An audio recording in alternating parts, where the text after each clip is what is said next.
The morning air was crisp enough to sting my lungs, the kind of quiet where you can hear the world breathing. Birds murmured in the trees, and for a moment the whole neighborhood felt untouched until the sharp click of high heels shattered. I stepped outside, coffee in hand, just in time to see Herkeren walking away from my gate. Something flapped in the wind, caught under the latch. A folded paper. I didn't even have to open it to know. HOA violation notice. Unauthorized body of water. Remove or fill within 10 days or face fines. That pool had been here longer than the HOA, longer than most of the houses. I walked back inside, set the paper on the table, and just stared. My fingers trembled as they brushed a photo on the windowsill me, Anna, and the rescue squad. She's been gone 6 years, but the pool was still hers. It wasn't for parties or barbecues. It was built for rescue training, fire drills, dive simulations, the kind of work that teaches rookies how to pull someone out alive when seconds matter. But Karen didn't know. She didn't ask. The next day she was back. No knock, just stomping. Across my lawn, pointing at the water like it was radioactive. I told the board it's unsightly. This isn't a fire station. It's a family neighborhood. It's not just a pool, I said. Oh, I'm sure, she scoffed. It's still not approved. She handed me another paper, this one stamped in red. I didn't read it. Just watched her walk away like she owned the place. That evening, as I skimmed leaves from the water, a voice came from the fence. Mr. Reynolds? A young man stood there in cadet gear, helmet under his arm. Training. Today? I looked at him, nervous but determined, the kind of guy you pray shows up when everything's burning down. Not today, I said quietly. We might have to shut it down. Why? This place is perfect. I nodded toward Karen's house. Her blinds twitched. Not everyone agrees. He hesitated. We can find somewhere else if it's causing trouble. I shook my head. No, this pool saved lives. We're not done. Later that night I opened the shed. Inside was a box I hadn't touched in years, turnout coat, helmet, old patches, and one laminated certificate. I held it for a long time, the weight of it heavier than steel. Then I walked to the gate and nailed up a new sign, training site, authorized entry only, no more pretending. If they were coming after me, they'd know exactly what this place was for. The next morning, 3 cars pulled into my drive. Karen led the charge, arms crossed, 2 board members in tow, dressed like they were headed to court. Behind them was a man with a clipboard and a bright yellow tape measure. We brought an inspector, Karen announced, voice loud enough for the whole street. He didn't even look at me, just started toward the backyard. At the pool, he scribbled something and said, violation of Section 4B, unauthorized structures for non-recreational use. It's not unauthorized, I said. This property predates the HOA. The township approved that pool in 2009, Karen smirked. Then show proof. I stayed silent, not yet. Just then, a dusty pickup rolled up. The young cadet from the other day jumped out with a duffel bag. Morning, sir. I brought the gear. Karen cut him off like a whip crack. Absolutely not. You're trespassing. This is private property. I've been training here for weeks. It doesn't matter. You have no authority here. He looked at me, embarrassed, ready to leave. I shook my head. You're not trespassing, son. This is part of an active training program, and your department knows it, Karen sneered. What department? You're not even on the force anymore. No, I said softly, but I trained half of them. The inspector finally looked up. Is that true? I nodded. Letters from the fire chief, the township, the state emergency board, they all approved this site. We run drills here when there's no hydrant, no water pressure, just skill, rope, and grit. Karen waved her hand. None of that matters. If it violates aesthetics, the cadet stepped forward. Ma'am, I've seen lives saved because of this pool. This isn't just a backyard, it's a classroom. Karen's face flushed red. She didn't have a comeback. I turned to the inspector. You want to measure something? Measure how many families are whole because rookies trained here. He scratched something off his clipboard. Karen stormed back to her car, spitting, "This isn't over." "No," I said, "it's not." 3 days later, just as I thought the storm had passed, 2 city code officers appeared at my gate. Across the street, Karen watched with her arms folded. This time, a local news van was parked behind her, the cameraman already setting up. The fight wasn't over. In fact, it was just about to get bigger. If you want, I can also turn this into a 2-chapter cinematic script, so the first half builds the tension and the second half escalates into the full public showdown with Karen and the news crew. That pacing works great for YouTube's dramatic HOA revenge style. The taller code officer adjusted his belt, his face unreadable. "Afternoon, Mr. Reynolds," he said. "We've received a formal complaint about an unpermitted structure and possible safety violations. We'll need to inspect the property." Across the street, Karen's lips curled into a smug little smile. She didn't need to speak. Her eyes said everything. She wanted a scene. "Of course," I said evenly. "Come on in." They walked through the gate while the cameraman followed at a careful distance, lens already aimed. I could practically hear the news headline forming in Karen's mind: "Local man defies HOA, endangers neighborhood." The officers made a slow circuit around the pool, jotting notes, snapping pictures. The shorter one crouched near the deep end. "What's this?" he asked, pointing to the heavy rope coiled neatly on the deck. "Life-saving equipment," I said. "Part of the drills." He glanced at me, curious but guarded. "Drills?" Before I could answer, Karen's voice sliced through the air from the fence line. "He's making it sound official so you won't shut him down. It's just a pool, nothing more." The taller officer turned toward her. "Ma'am, please remain outside the property during the inspection." She bristled but didn't move. The newsman, smelling drama, kept his camera rolling. I took a slow breath and said, "I've got documentation you'll want to see.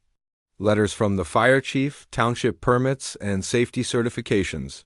Karen laughed loudly. "If you had all that, you would have shown it weeks ago." I didn't take my eyes off the officers. Sometimes the right evidence needs the right audience. The taller officer straightened. "Let's see it." I walked into the shed and came back with a thick file folder, edges worn from years of storage. Inside were laminated certificates, official permits, and a series of photographs young recruits practicing rescue dives, ladder extractions, and rope rescues in that very pool. The officers studied each page carefully. The camera zoomed in, capturing every seal, every signature. "This is extensive," the shorter officer murmured. "Extensive and still active," I said. "I run quarterly sessions here, all volunteer, for firefighters across the county. Some of them drive hours to get in on the training." The taller officer flipped to the last page, a signed township agreement dated 2009. His eyebrows rose slightly. "This predates the HOA." Karen's voice rose in panic. "So what?" "That doesn't mean it can stay. It's ugly. It lowers property values. People move here for peace and beauty, not to look at a glorified training pond." One of the officers closed the folder slowly. "Ma'am, this is an authorized emergency training site. Your HOA bylaws can't override a township agreement backed by the county safety board." Her mouth fell open.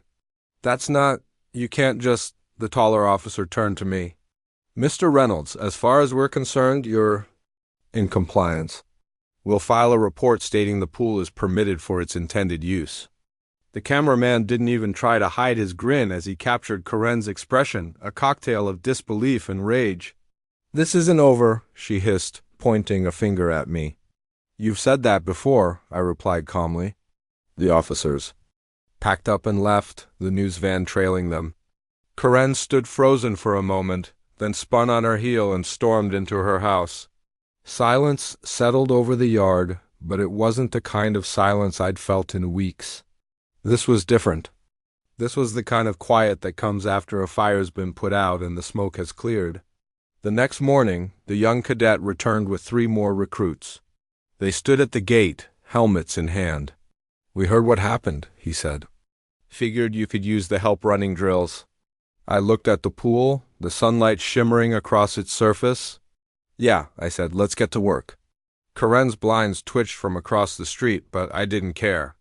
The fight had been about more than water in a hole in the ground.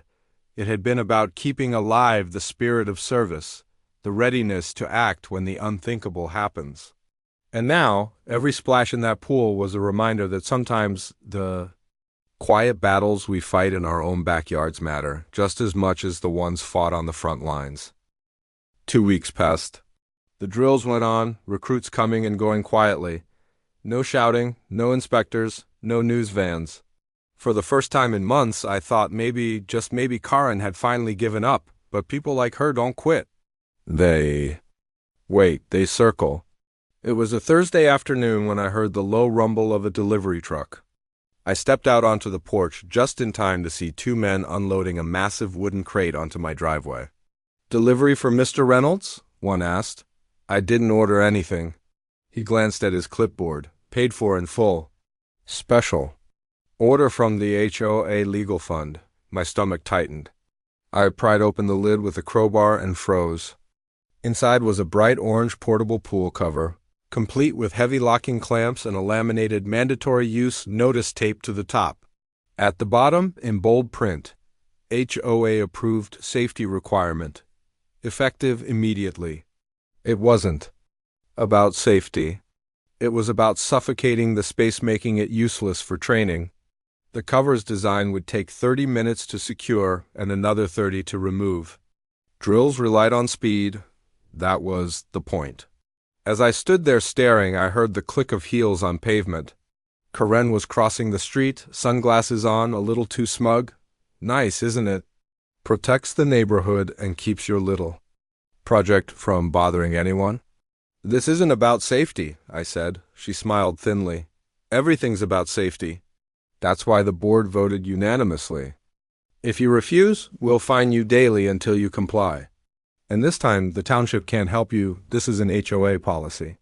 I looked past her to see 2 of her board allies lingering by the curb, watching. They wanted me to snap, to yell, to give them something they could use against me.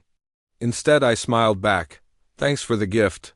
Her smirk faltered just a little. "It's not a gift, Reynolds. It's the rule now." She turned and walked away, certain she'd won. That night, I sat at the kitchen table staring at the thing. My hands rested on an old firehouse logbook I'd pulled from the shed. In its pages were the names of every rookie I'd trained here. Dozens, maybe hundreds. Many still serving. Many with lives saved under their belts. An idea started to form.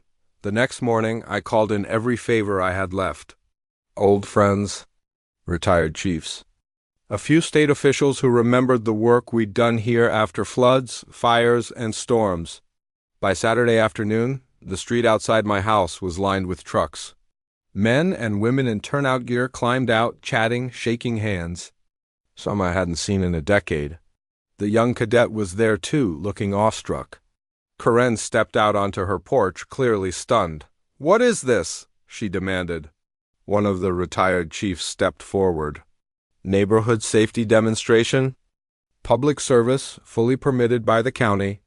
Before she could object, the crews moved in, setting up ladders, ropes, and flotation devices. They ran drills, shouted commands, and pulled mock victims from the pool in under a minute.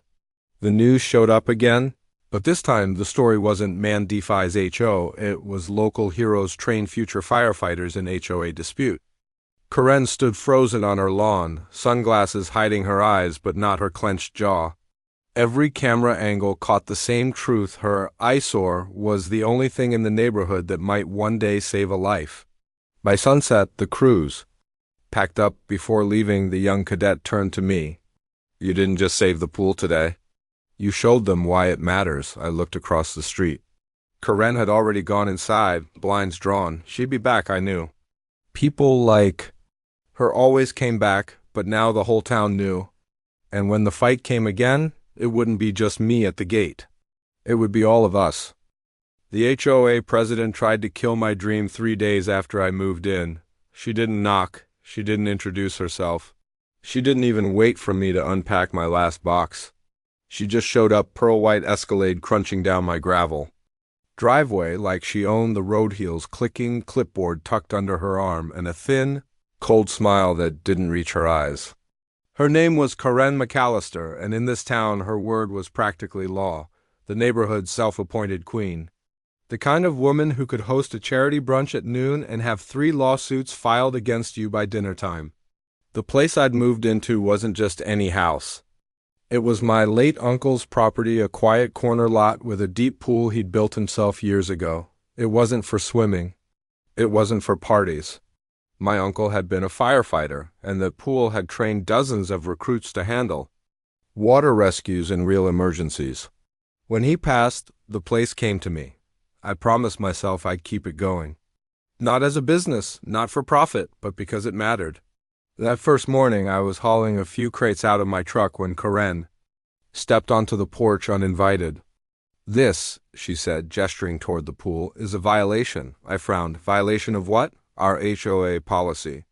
Pools like that require approved fencing, specific landscaping, and certification for use." "It's been here." "For 15 years?" I said. "Longer than most of your rules, I'm guessing."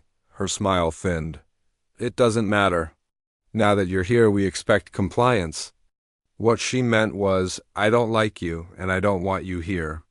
I knew better than to argue on day one, so I just said, "I'll look into it," but I already knew I wasn't giving up the pool. Not for her, not for anyone. The first letter came 3 days later. Certified mail. Words like immediate action required and potential fines screamed from the page. A week later came the second letter, this one tacked to my front door with a bright red "Final Notice" stamp across the top. I ignored them both. By the third week I realized Karen wasn't just going to let the letters pile up. She was going to escalate. And escalate she did. It was a Saturday afternoon. The sun was dipping low, shadows stretching long across the lawn. I was in the backyard running drills with a young cadet from the local volunteer station, a kid barely 19, nervous but eager to learn. He'd just managed to haul a weighted dummy out of the deep end when the sound of sirens sliced through the air. 2 police cruisers rolled up. Behind them, Karen's Escalade. She marched straight into my backyard without so much as a hello. "Officers, this is the one. Unsafe, unlicensed, and operating a business out of a residential property." I set down the training rope. "This isn't a business, Karen." She crossed her arms. "Then why is that boy here? Why is there training equipment? Why?" One of the officers, clearly tired of her theatrics, held up a hand. "Ma'am, we'll handle it." He turned to me. "Sir, we got a call about a safety concern. Mind if we take a quick look?" "Go ahead," I said, stepping back. They inspected the pool, the surrounding area, even the shed where I kept the equipment. When they were done, one officer pulled out his notepad. "Everything's up to code. No violations we can see. If this is for rescue training, you're good to go." Karen's face turned a shade of red I hadn't seen before. "This is outrageous." "I'm on the HOA board," the officer cut her off. "Ma'am, this is outside HOA jurisdiction. If you've got a problem, take it up at your next meeting. But from a legal standpoint, there's nothing wrong here." That was the first time I saw her facade crack. For the next 2 weeks, there was silence, no letters, no visits, no sirens. Then came the delivery. A massive wooden crate appeared in my driveway one Thursday afternoon. 2 men hopped out of a truck, clipboard in hand. "Delivery for Mr. Reynolds." "I didn't order anything," I said. "Paid for in full," one replied. "Special order from the HOA legal fund." I pried open the crate with a crowbar, and there it was. A bright orange portable pool cover, complete with heavy locking clamps and a laminated notice. HOA approved. Safety requirement, effective immediately. It wasn't about safety, it was sabotage. The design made it nearly impossible to access the water quickly. It would take 30 minutes to remove long enough to ruin any emergency drill. As I stood there, Karen appeared, crossing the street in her immaculate white blazer and oversized sunglasses. Nice, isn't it? Protects the neighborhood and keeps your little project from being a nuisance. "This isn't about safety," I said flatly. She smiled like a cat toying with a cornered mouse. "Everything's about safety. And now it's the rule. If you refuse, we'll fine you daily." And this time, you can't run to the township, it's HOA policy. I didn't answer. I just watched her walk away. That night, I sat at my kitchen table with an old firehouse logbook, names of every rookie who'd trained here, every life that training might have saved. I thought about the floods 2 summers ago, the apartment fire last winter, the ice storm. The year before, the pool had been there through it all. And now she wanted it gone. By morning, I had a plan. I called in every favor I'd ever earned, old friends, retired chiefs, state officials who remembered the rescues we'd done together.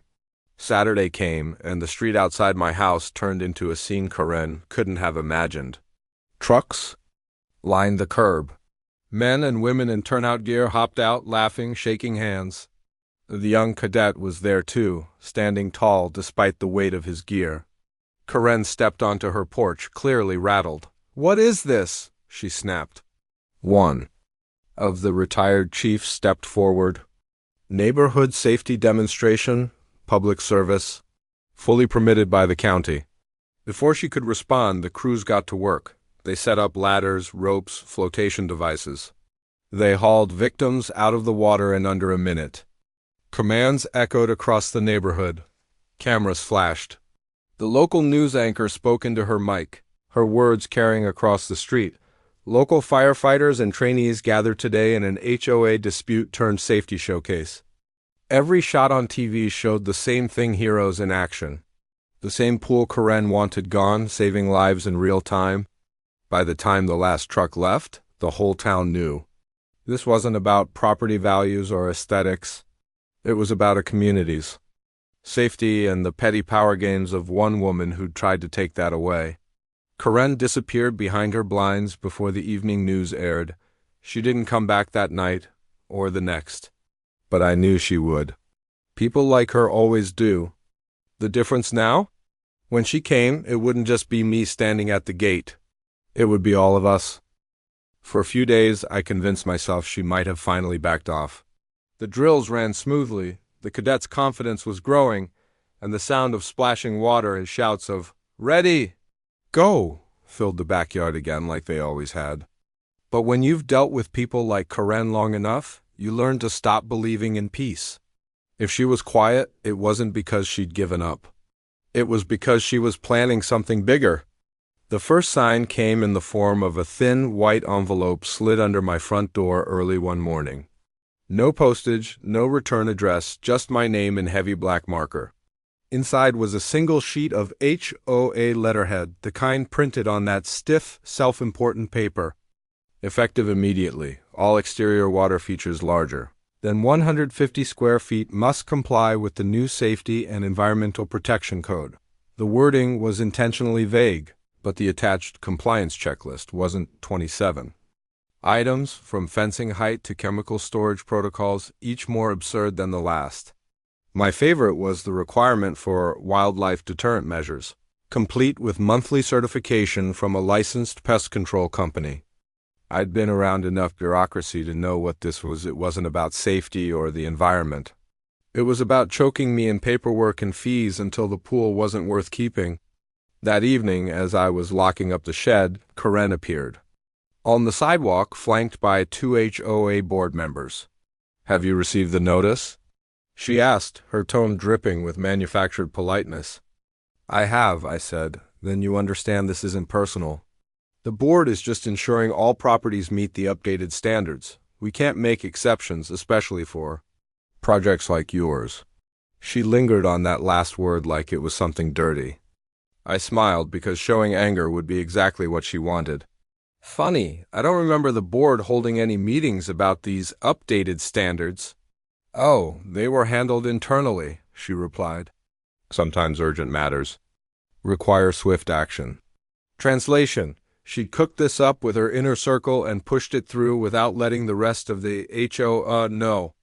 That night, I pulled out the dusty binder where I kept every property record, every approval letter, every permit I'd ever been issued. I traced my finger over one in particular dated 15 years ago when the township had officially recognized the pool as a certified training facility for emergency responders. That designation wasn't just a nice title. It came with protections, legal ones. The next day, I drove to the county clerk's office and requested an official copy of the certification, complete with seal. Then I paid a visit to my old friend, Deputy Fire Marshal Frank Dorsey. Frank and I had been through more than one hurricane together, and he had no patience for HOA power plays. When I explained what was happening, he chuckled. So they want to regulate an emergency training facility? That's cute. By that evening, Karen had a new letter, this one from the fire marshal's office, informing her that the HOA had no jurisdiction over certified facilities under state emergency preparedness law. Any attempt to interfere could be considered obstruction. I could almost hear the grinding of her teeth through the paper. The following weekend, I decided to make a point, not just to Karen but to the whole neighborhood. I invited every resident who'd ever benefited from the training, every parent whose kid had learned to swim here, every retiree who'd joined water safety drills, every volunteer firefighter who'd run mock rescues in this pool. By noon, my backyard was alive with activity. Ladders leaned against the fence. Ropes coiled neatly on the deck. The young cadet was running timed laps, her strokes sharper and more confident than ever. Laughter and applause echoed off the water. Karen didn't come over that day, but I saw her curtain shift more than once. She was watching.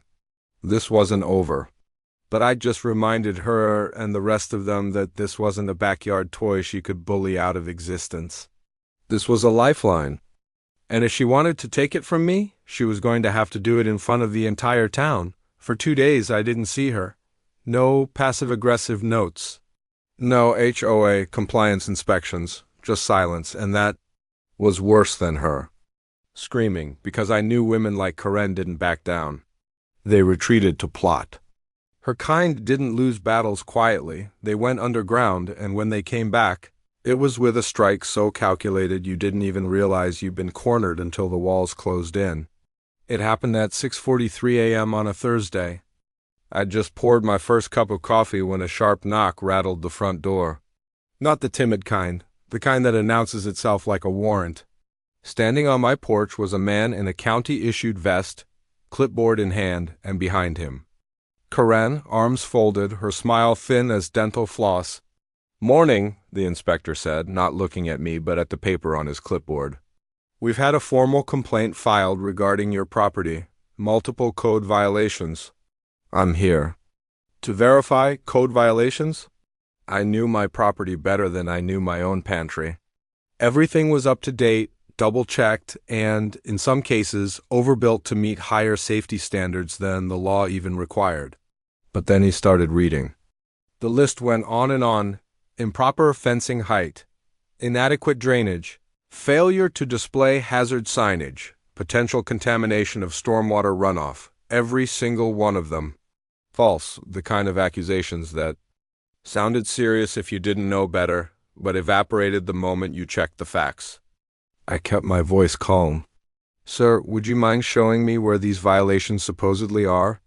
We walked the property line while Karen trailed behind us, pretending she wasn't listening.